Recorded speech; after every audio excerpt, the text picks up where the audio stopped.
Hyvinvointia ja terveyttä edistetään yhteistyössä podcast. Hei, olen Jenni Kinnunen, hyvinvointikoordinaattori ja opiskelija Savonian ammattikorkeakoulusta. Tässä podcastissa käsittelen yhteistyön merkitystä hyvinvoinnin ja terveyden edistämiseen tähtäävässä työssä sekä yhteistyön taustalla vaikuttavia tekijöitä. Podcast julkaistaan YouTube-kanavallani, jossa se on kuunneltavissa rajatulle yleisölle. Podcastin taustamateriaaleina olen hyödyntänyt kuntalakia sekä muun muassa Terveyden ja hyvinvoinnin laitoksen, YK:n, WHO:n ja Euroopan komission verkkosivustoja. Mukavia hetkiä podcastin parissa. Gisan pyramidit, Rooman Kolosseum, Machu Picchu Perussa.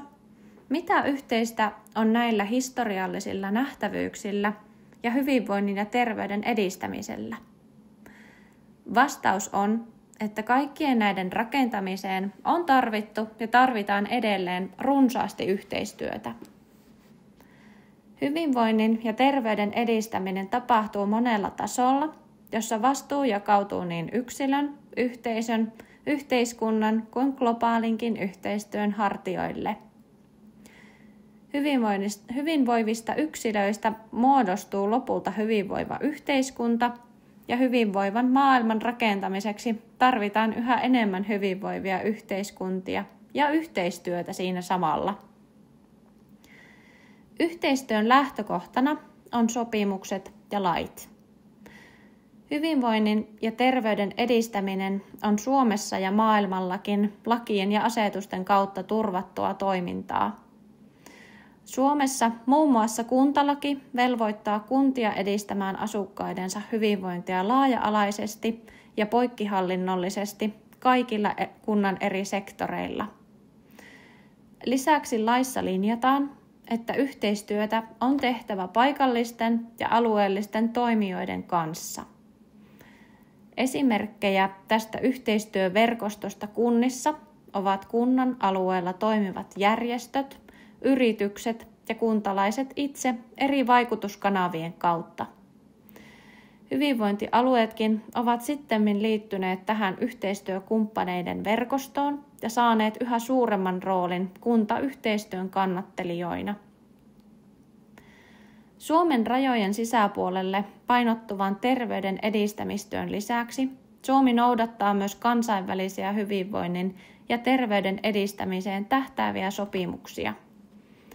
Noilla tavoitellaan hyvinvointia ja terveyttä laajemmin ja pyritään löytämään ratkaisua ongelmiin, jotka koskettavat ihmisiä ympäri maailman, yleistä terveyttä ja hyvinvointia haastaen. Kansainvälisesti johtavana terveyspolitiikan rakentajana on WHO, joka tarjoaa jäsenvaltioilleen asiantuntijatukea terveyskysymyksissä, voi ehdottaa yleissopimuksia ja laatia suosituksia. Se myös ohjaa kansainvälistä terveysalan tutkimusta ja sen sovellusten tuomista käytäntöön ja seuraa maailmanlaajuista terveystilannetta tuettaen ajantasaista terveystilastoa. WHO:n lisäksi Yhdistyneet kansakunnat on tunnetuimpia maailmanlaajuisia toimijoita, joiden tavoitteena on sitouttaa jäsenvaltionsa yhteisen hyvinvoinnin ja terveyden turvaamiseen.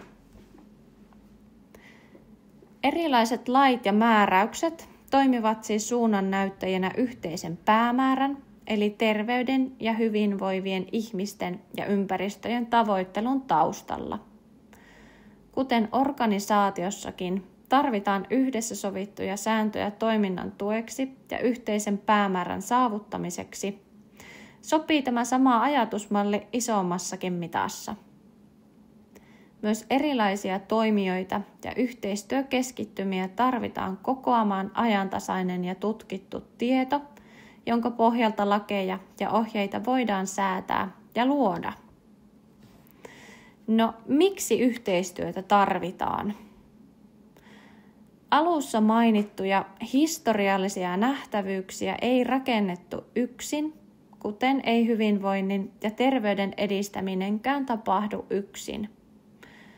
Yksittäisen ihmisen vastuuta terveyden ja hyvinvoinnin rakentajana ei pidä vähätellä, sillä jokainen meistä voi päättää muuttaa omia elämäntapojaan terveellisemmiksi.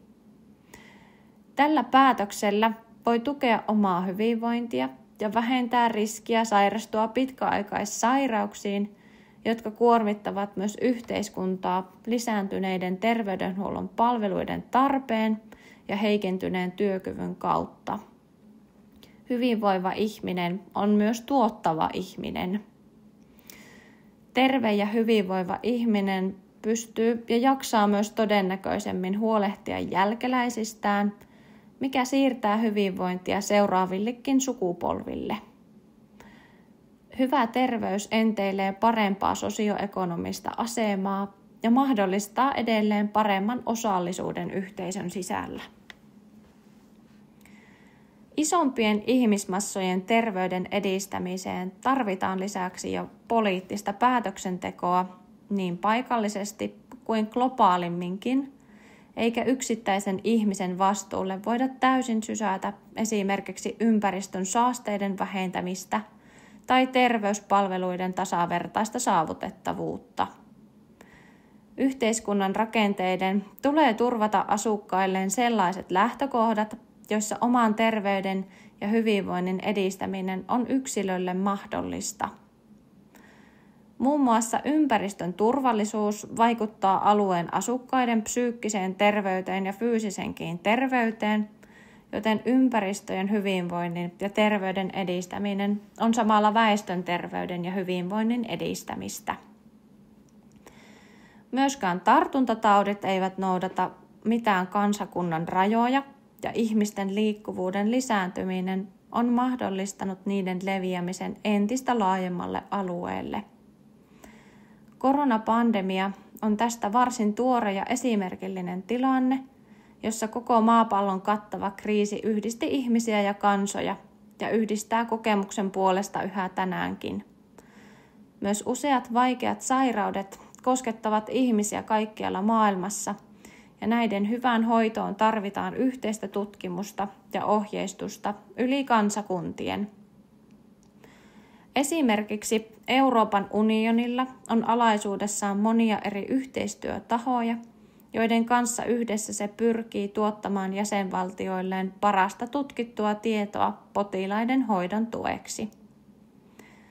Jälleen yhteisten, kaikkien hyvinvointia ja terveyttä koskettavien haasteiden äärelle tarvitaan kokoontuvia ammattilaisia yli valtiorajojen, jotta eri kansojen ja alueiden erityispiirteet tulevat huomioiduksi parasta mahdollista hoitoa suunniteltaessa.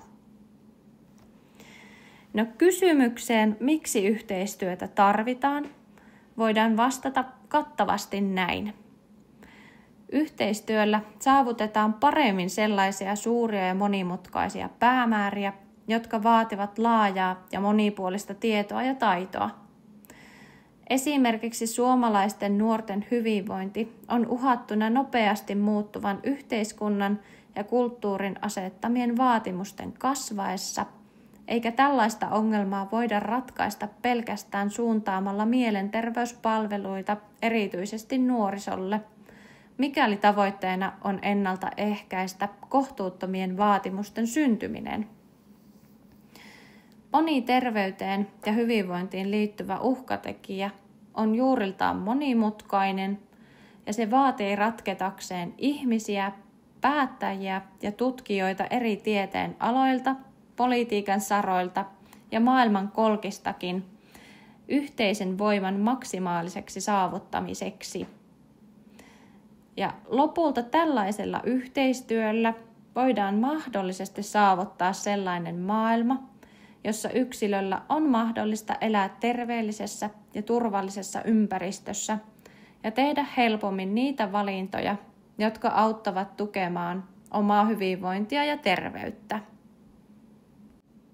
Tähän loppuun siteeraan Eino Leinon Hymyilevä Apollo-runon 5. säettä, jossa myös vähän viitataan tähän yhteistyön voimaan. Ja runo kuuluu näin. Oi onnellinen, joka herättää, niitä voimia hyviä voisi. Oi ihmiset toistanne ymmärtäkää, niin ette niin kovia oisi. Miksi emme me kaikki yhtyä vois, jos murtuis, muut tukena ois. Oi ihmiset toistanne suvaitkaa, niin suuri on maa. Kiitos sinulle, kun kuuntelit tämän podcastini. Toivottavasti viihdyit ja oikein ihanaa yhteistyösyksyä ja joulun odotusta. Kiitos.